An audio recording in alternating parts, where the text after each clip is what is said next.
Il existe un personnage religieux dont l'apparition se dessine et qui menace la vie future des êtres humains. Toutes sortes de théories circulent et il y a beaucoup de confusion à ce propos. Qui est-il au juste et que représente-t-il réellement? Il est possible de connaître la vérité à ce sujet. Les chrétiens en ont entendu parler et la Bible déclare qu'il va bientôt paraître. Il s'agit en fait de la personnification finale de celui que la Bible décrit comme l'Antéchrist. Mentionnons tout de suite que ce thème n'a rien à voir avec l'ésotérisme. Ce personnage puissant agira en arrière-scène de la plupart des grands événements qui vont frapper l'humanité de plus en plus.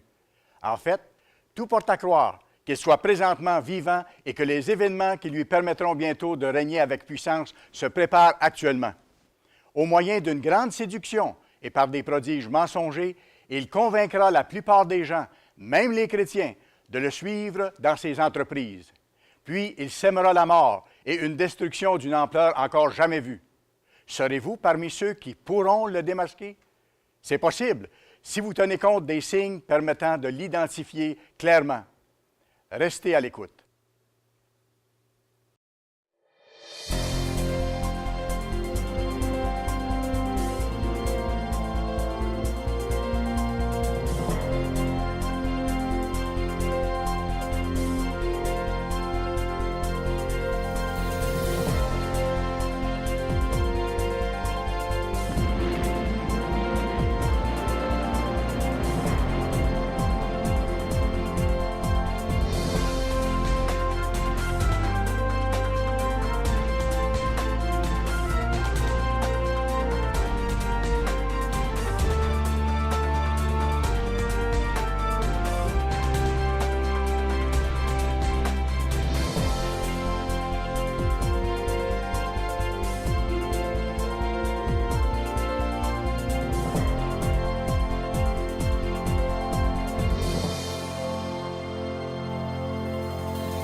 Salut à vous.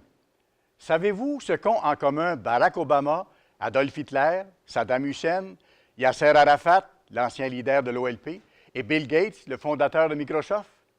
Ils ont tous, à un moment ou à un autre, été soupçonnés d'être l'Antéchrist. Il y a des milliers d'années, la Bible avait prophétisé, avait annoncé l'apparition de ce personnage qui sèmera bientôt la mort, la destruction et des souffrances humaines sans précédent. Pourtant, bien peu de gens aujourd'hui disposent de la connaissance nécessaire pour le reconnaître. Au cours de l'émission, nous vous offrirons une brochure gratuite qui traite de ce sujet d'importance vitale. Pour l'instant, voyons les signes qui vous permettront d'identifier l'Antéchrist. Sachez que cet individu est réel. Selon les prophéties bibliques, il va bientôt agir avec puissance, induire les gens en erreur et les entraîner à sa suite. Usant d'arguments subtils et mensongers, il amènera la plupart des gens à accepter un faux christianisme, une contrefaçon démoniaque de la vérité. La majorité des êtres humains seront séduits. Croyant adhérer au véritable christianisme, ils opteront en fait pour un christianisme de contrefaçon. Ces événements se produiront bientôt, très bientôt, et alors votre vie même sera en jeu. Il ne s'agit pas d'une question sans importance. Loin de là. Imaginez, cet être disposera de tout l'arsenal des armes de guerre modernes et d'une puissance de destruction presque illimitée. Il sera sous l'influence directe de Satan le diable, cet être spirituel puissant à qui Dieu permet d'agir pour encore un peu de temps. Sous des dehors charismatiques de bonté, ce grand chef religieux n'aura aucun égard pour la vie de qui que ce soit, homme, femme ou enfant. La Bible dispose d'informations particulières et précises en ce qui concerne cet individu. Plusieurs prophéties bibliques le mentionnent et révèlent certains signes permettant de le reconnaître. Au cours de la présente émission, nous verrons 7 de ces signes en particulier. Si vous observez avec soin les événements qui se produisent sur la scène mondiale, si vous cherchez à reconnaître ces signes, vous pourrez découvrir qui est l'Antéchrist. Voici le premier signe. Il s'agit d'un dirigeant religieux. Il est à la tête d'une grande fausse Église. Selon la Bible, l'Antéchrist n'est ni un militaire ni un leader politique, mais bien un chef religieux. Il ne faut toutefois pas le confondre avec la bête de l'Apocalypse. laquelle est une puissance militaire, politique et économique qui dominera le monde au temps de la fin. Il est essentiel de bien établir cette distinction au point de départ.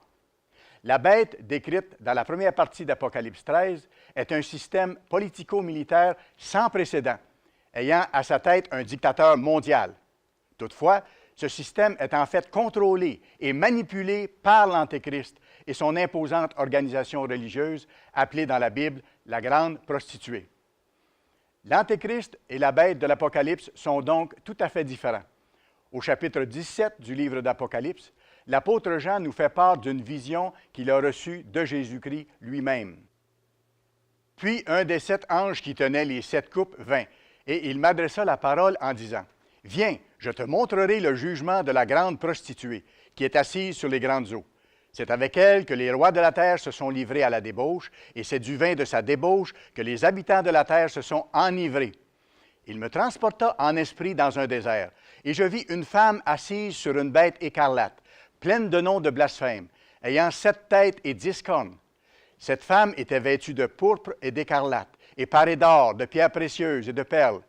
Elle tenait dans sa main une coupe d'or, remplie d'abominations et des impuretés de sa prostitution. Sur son front était écrit un nom, un mystère, Babylone la grande, la mère des prostituées et des abominations de la terre. Cette bête, ayant 7 têtes et 10 cornes, est appelée la bête de l'Apocalypse. Il s'agit d'une grande puissance à la fois militaire et économique, tellement impressionnante que l'ensemble de l'humanité la suivra, s'y soumettra, allant même jusqu'à l'adorer. Remplis d'admiration, la terre entière suivit la bête. Ils adorèrent la bête en disant « Qui est semblable à la bête et qui peut combattre contre elle? » Il lui fut donné de faire la guerre aux saints et de les vaincre. Il lui fut donné autorité sur toute tribu, tout peuple, toute langue et toute nation. Et tous les habitants de la terre l'adoreront, ceux dont le nom n'a pas été écrit dans le livre de vie de l'agneau qui a été immolé dès la fondation du monde. Dans la vision de l'apôtre Jean, il est aussi question d'une femme assise sur la bête. Et cette femme mène la bête. Cela veut dire qu'elle la contrôle et la dirige en influençant ses mouvements et ses déplacements. Il faut savoir que la Bible interprète elle-même ses propres symboles. Elle utilise souvent le terme « femme » pour représenter une église ou un système religieux. Par exemple, dans 2 Corinthiens 11, verset 2, l'apôtre Paul parle d'une vierge pure pour désigner la petite Église de Dieu, ceux qui s'efforcent de vivre selon les enseignements du Christ. « Je suis jaloux de vous d'une jalousie de Dieu, parce que je vous ai fiancés à un seul époux, pour vous présenter à Christ comme une vierge pure. » La véritable Église est décrite comme la fiancée de Jésus-Christ, comme une femme fidèle et engagée vis-à-vis son futur époux. Toutefois, comme nous l'avons vu dans Apocalypse 17, il est question d'une grande prostituée. Que représente cette femme prostituée? En fait, elle symbolise une Église corrompue par des influences païennes. Elle représente la fausse Église de l'Antéchrist, une prostituée spirituelle. Cette Église conclut des alliances adultères avec les rois et les dirigeants de ce monde, et les habitants de la terre sont spirituellement ivres de ces faux enseignements. Il est écrit, « C'est avec elle que les rois de la terre se sont livrés à la débauche, et c'est du vin de sa débauche que les habitants de la terre se sont enivrés. » Rappelons-nous que l'Antéchrist est un chef religieux, un faux prophète. Il est la tête dirigeante de la grande prostituée, la fausse Église, assise sur la bête de l'Apocalypse. Comme nous l'avons dit précédemment, la bête est une puissance politique, économique et militaire. L'Antéchrist n'est pas la bête de l'Apocalypse. Il est plutôt celui qui l'influence, qui la guide et qui l'utilise à ses propres fins. Dans 1 Jean 4, versets 1 à 3, l'apôtre Jean qualifie cet Antéchrist de faux prophète. Il sera en effet le faux prophète, le puissant leader religieux, le chef d'une grande et fausse Église, jouant un rôle majeur dans les événements catastrophiques du temps de la fin. Nous parlerons bientôt des autres signes qui l'identifient. Mais j'aimerais d'abord vous offrir notre brochure gratuite intitulée « Quelle est l'identité de l'Antéchrist ?» Cette publication révèle en détail le sens des prophéties bibliques concernant l'Antéchrist. Elle nous apprend beaucoup au sujet de ce dirigeant religieux au pouvoir extraordinaire. Pour en apprendre davantage sur le sujet présenté aujourd'hui, visitez notre site Internet de www.mondedemain.org. Vous pourrez y lire ou commander la brochure « Quelle est l'identité de l'Antéchrist ». Cette publication gratuite examine les remarquables prophéties présentées dans les livres de Daniel et de l'Apocalypse et montre comment le monde entier sera séduit par l'Antéchrist. Notre site Internet www.mondedemain.org vous offre également des articles révélant les principes divins qui mènent à une vie abondante et heureuse, en plus de fournir une perspective unique sur les événements mondiaux, actuels et futurs. Pour lire, télécharger ou commander un exemplaire gratuit de l'offre d'aujourd'hui, utilisez le code réponse rapide apparaissant à l'écran. Vous pourrez également y lire ou télécharger notre revue « Le Monde de demain » et vous abonner à notre cours de Bible. Dans la première partie de l'émission, nous avons vu le premier signe qui permet de reconnaître celui qu'on surnomme l'Antéchrist. Nous savons maintenant, par la Bible, qu'il est un chef religieux. C'est le premier signe. La deuxième caractéristique particulière à cet individu, c'est qu'il aura simplement une apparence de christianisme. Il prétendra venir au nom de Jésus-Christ. Notez que Jésus-Christ lui-même nous a averti que plusieurs viendraient en son nom. Il s'assit sur la montagne des Oliviers, et les disciples vinrent en particulier lui poser cette question. « Dis-nous, quand cela arrivera-t-il, et quel sera le signe de ton avènement et de la fin du monde? » Jésus leur répondit, « Prenez garde que personne ne vous séduise, car plusieurs viendront sous mon nom, disant, « C'est moi qui suis le Christ. » Et ils séduiront beaucoup de gens. L'Antéchrist aura donc l'apparence du Christ, une apparence chrétienne, et il poussera la séduction jusqu'à son paroxysme. Apocalypse 13 donne des détails au sujet de l'Antéchrist en le décrivant comme une seconde bête. Nous lisons au verset 11, « Puis je vis monter de la terre une autre bête, qui avait 2 cornes semblables à celles d'un agneau, et qui parlait comme un dragon. » Rappelez-vous que la Bible interprète ses propres symboles. Dans les Écritures, l'agneau symbolise le Christ. C'est pourquoi Jean-Baptiste en a parlé en ces termes lorsqu'il l'a vu s'approcher. Le lendemain, Jean était encore là avec 2 de ses disciples, et ayant regardé Jésus qui passait, il dit, « Voilà l'agneau de Dieu. » Par contre, dans le langage biblique, le dragon symbolise Satan le diable, comme on le voit, entre autres, dans Apocalypse 12, verset 9. « Et il fut précipité, le grand dragon, le serpent ancien, appelé le diable et Satan, celui qui séduit toute la terre. Il fut précipité sur la terre et ses anges furent précipités avec lui. » Comprenez-vous maintenant le verset que nous avons lu? La bête ayant 2 cornes semblables à celles d'un agneau, c'est l'Antéchrist. Cet individu a l'apparence du Christ, car il se présente comme un leader chrétien attentionné, plein de bonté et de compassion. Il prétend renoncer à ses propres intérêts pour le bien des autres et affirme même être le représentant de Jésus-Christ. Toutefois, les enseignements qu'il dispense, j'ose dire qu'il impose aux gens, ne sont pas les doctrines de la Bible. Il parle comme un dragon, car les enseignements qu'il donne proviennent du christianisme de contrefaçon élaboré par Satan. Le troisième signe qui caractérise l'Antéchrist est le suivant. Il opère de grands prodiges et de grands miracles pour étonner les gens, leur faire croire qu'il représente Dieu et les amener dans la mauvaise voie. Continuons à lire la description qui nous est donnée dans Apocalypse 13 au sujet de la bête à 2 cornes qui représente l'Antéchrist. Elle, cette deuxième bête, opérait de grands prodiges, jusqu'à faire descendre du feu du ciel sur la terre, à la vue des hommes, et elle séduisait les habitants de la terre par les prodiges qui lui étaient donnés d'opérer en présence de la bête, la première bête correspondant au système politico-militaire. Cet individu pourra donc faire descendre du feu du ciel, un peu comme l'avait fait le prophète Élie dans l'Ancien Testament. Toutefois, dans ce cas-ci, ces prodiges ne viendront pas de Dieu, mais plutôt des pouvoirs de Satan. L'apôtre Paul nous a lui aussi donné une description du faux prophète qui va bientôt paraître sur la scène mondiale. Voyons ce qu'il déclare. « Et alors paraîtra l'impie, que le Seigneur Jésus détruira par le souffle de sa bouche, et qu'il écrasera par l'éclat de son avènement. L'apparition de cet impie se fera par la puissance de Satan, avec toutes sortes de miracles, de signes et de prodiges mensongers, et avec toutes les séductions de l'iniquité pour ceux qui périssent parce qu'ils n'ont pas reçu l'amour de la vérité pour être sauvés. Sachez que cet être n'aura rien d'un petit guérisseur qui se donne en spectacle. La prestance et la présence de cet impie seront telles que même les sceptiques seront forcés d'admettre qu'ils assistent à des phénomènes spirituels stupéfiants. Les prodiges qu'il accomplira seront réellement des phénomènes spirituels extraordinaires, mais ils seront mensongers, car ils seront le fruit d'une puissance démoniaque. Ainsi donc, le fait qu'il accomplira de grands miracles constitue le troisième signe nous permettant d'identifier cet imposteur. Voyons maintenant le quatrième signe. L'Antéchrist niera que le Christ continue de venir dans la chair. Il est écrit, « Car plusieurs séducteurs sont entrés dans le monde et ne déclarent pas publiquement que Jésus-Christ est venu en chair. Celui qui est tel, c'est le séducteur et l'Antéchrist. » Plusieurs pensent que Jean parle ici seulement de ceux qui ne croient pas que Jésus est réellement venu vivre dans la chair humaine. Le reproche de l'apôtre Jean s'adresse bien sûr à ces gens-là, mais il y a beaucoup plus.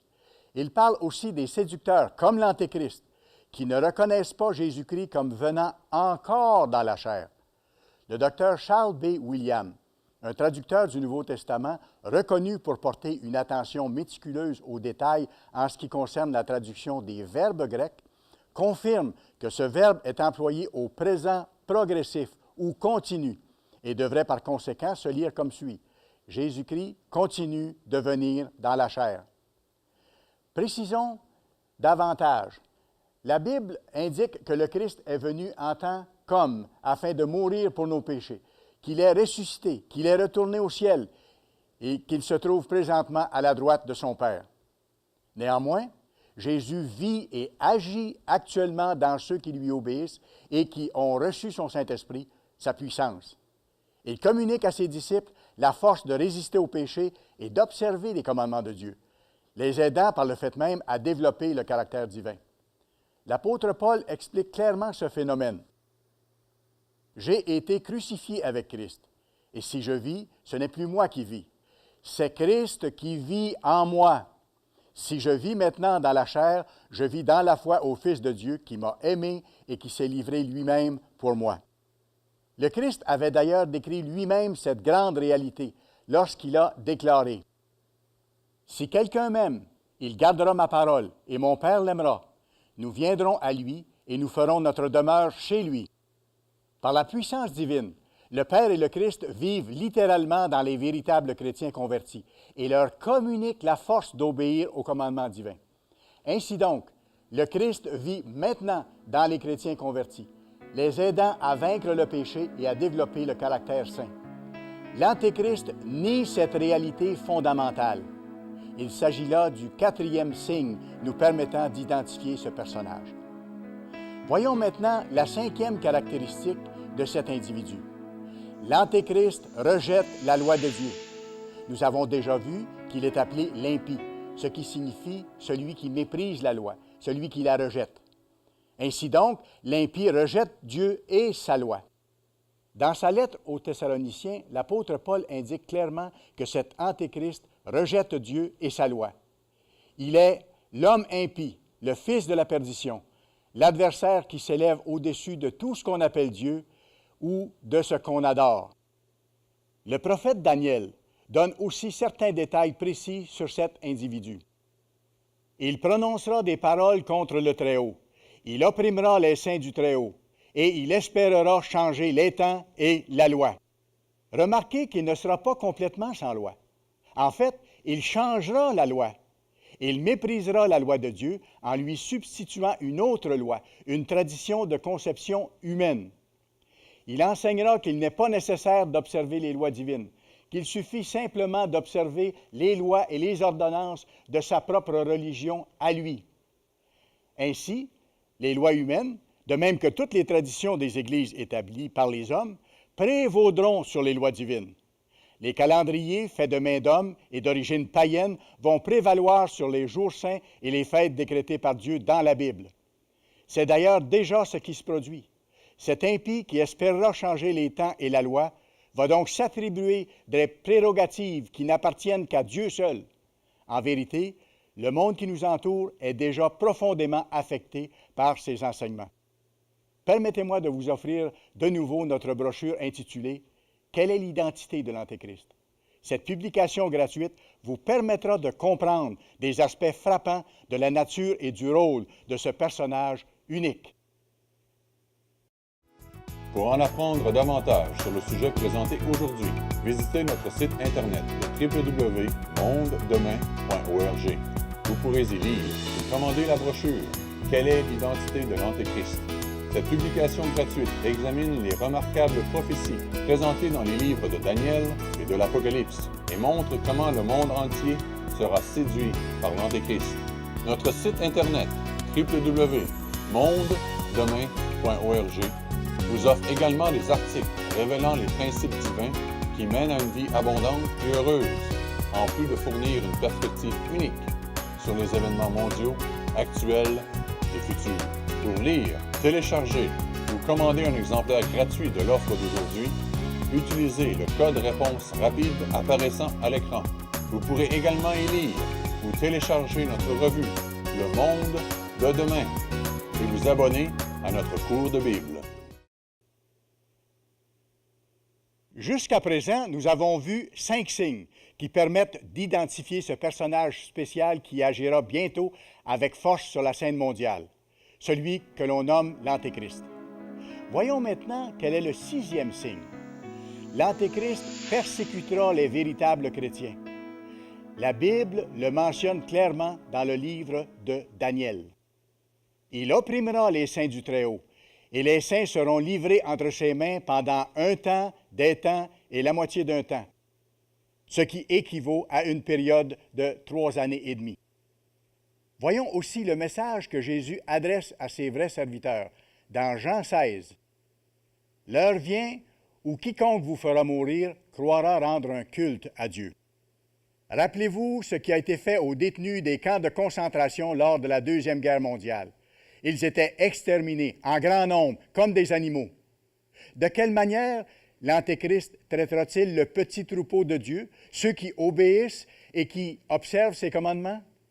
Apocalypse 12, verset 17, décrit la colère qui animera Satan dans les derniers jours. Et le dragon fut irrité contre la femme, la vraie Église, et il s'en alla faire la guerre au reste de sa postérité, à ceux qui gardent les commandements de Dieu et qui retiennent le témoignage de Jésus. Puis, au chapitre 13, il est question de la première bête, le système politico-militaire, qui se tourne contre les véritables chrétiens. Il est question aussi de l'Antéchrist qui, pour atteindre ses fins, reçoit le pouvoir d'animer l'image de la bête militaire pour qu'elle agisse selon ses volontés. Et il lui fut donné d'animer l'image de la bête, afin que l'image de la bête parle et qu'elle fasse que tous ceux qui n'adoreraient pas l'image de la bête soient tués. Il est donc clair que l'Antéchrist ne tuera pas lui-même les vrais chrétiens, mais il fera en sorte que la bête politico-militaire le fasse. Voici enfin le 7e signe identifiant l'Antéchrist. Ce personnage puissant va orienter le monde entier vers la dernière résurrection de l'Empire romain, cette puissance militaire et politique européenne dotée d'une force inimaginable. L'Antéchrist conclura une alliance Église-État avec ce système d'une puissance inégalée. Il y a plus de 2000 ans, certains se sont servis de la puissance de Rome pour mettre à mort Jésus-Christ, notre Sauveur. De la même façon, l'Antéchrist se servira du pouvoir de la bête de l'Apocalypse, l'Empire romain ressuscité, pour faire exterminer ceux qui observent les commandements de Dieu et qui refusent d'adorer l'image de la bête. Cette inquisition des temps modernes sera sans pareil. À partir des Écritures, nous avons vu 7 signes particuliers qui identifieront clairement ce personnage qui va bientôt se manifester et que l'on nomme l'Antéchrist. En résumé, ce sera un dirigeant religieux. Il se présentera sous l'apparence du Christ. Il revêtira d'abord les traits d'un pacificateur pour gagner la confiance des gens. Il accomplira des prodiges et des miracles, laissant croire que ce pouvoir lui vient de Dieu. Il trompera les gens en niant le fait que le Christ vit maintenant dans les véritables chrétiens pour les aider à vaincre le péché et à croître dans le caractère saint. Il sera l'impie, celui qui méprise la loi de Dieu, en déclarant que les commandements et les fêtes de Dieu ont été remplacés par les traditions et les fêtes de son Église qui, je vous le rappelle, sont d'origine païenne. L'Antéchrist persécutera les véritables chrétiens qui n'acceptent aucun compromis en ce qui concerne les lois divines et les enseignements de Jésus-Christ. Enfin, il soutiendra la dernière résurrection de l'Empire romain en lui permettant d'utiliser son faux christianisme pour unifier le monde. Il y aura encore beaucoup à dire à ce sujet. Je vous encourage d'ailleurs à examiner de plus près ces questions vitales qui vont marquer l'actualité de plus en plus. C'est pourquoi je vous invite à demander notre brochure intitulée « Quelle est l'identité de l'Antéchrist ?» L'apôtre Jean nous indique dans ses écrits que la religion de l'Antéchrist était déjà à l'œuvre au premier siècle de notre ère. Et Paul l'a confirmé en disant « Le mystère de l'iniquité agit déjà ». Le même scénario se poursuit aujourd'hui, mais à plus grande échelle. Ce qui est annoncé clairement dans la Bible va se réaliser. Il faut prendre la chose au sérieux. L'Antéchrist est actuellement vivant et le faux christianisme qu'il imposera bientôt est déjà bien implanté dans le monde d'aujourd'hui. Mais Dieu réserve une récompense à ceux qui refuseront de se soumettre à l'Antéchrist et à son christianisme mensonger. Dieu protégera de toute calamité ceux qui s'appliquent de tout cœur à vivre conformément à sa volonté.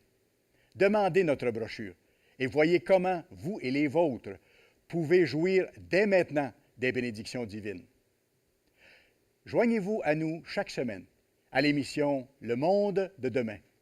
Nous continuerons de partager avec vous les enseignements de Jésus-Christ et la signification des prophéties du temps de la fin. Nous vous invitons à être des nôtres pour découvrir la perspective divine concernant les événements qui marquent l'actualité, les vérités bibliques et la vie chrétienne. Sur ce, je vous dis à la semaine prochaine. Même heure, même station. Pour en apprendre davantage sur le sujet présenté aujourd'hui, visitez notre site internet de www.mondedemain.org. Vous pourrez y lire ou commander la brochure « Quelle est l'identité de l'Antéchrist ?» Cette publication gratuite examine les remarquables prophéties présentées dans les livres de Daniel et de l'Apocalypse et montre comment le monde entier sera séduit par l'Antéchrist. Notre site internet www.mondedemain.org vous offre également des articles révélant les principes divins qui mènent à une vie abondante et heureuse, en plus de fournir une perspective unique sur les événements mondiaux, actuels et futurs. Pour lire, télécharger ou commander un exemplaire gratuit de l'offre d'aujourd'hui, utilisez le code réponse rapide apparaissant à l'écran. Vous pourrez également y lire ou télécharger notre revue Le Monde de demain et vous abonner à notre cours de Bible.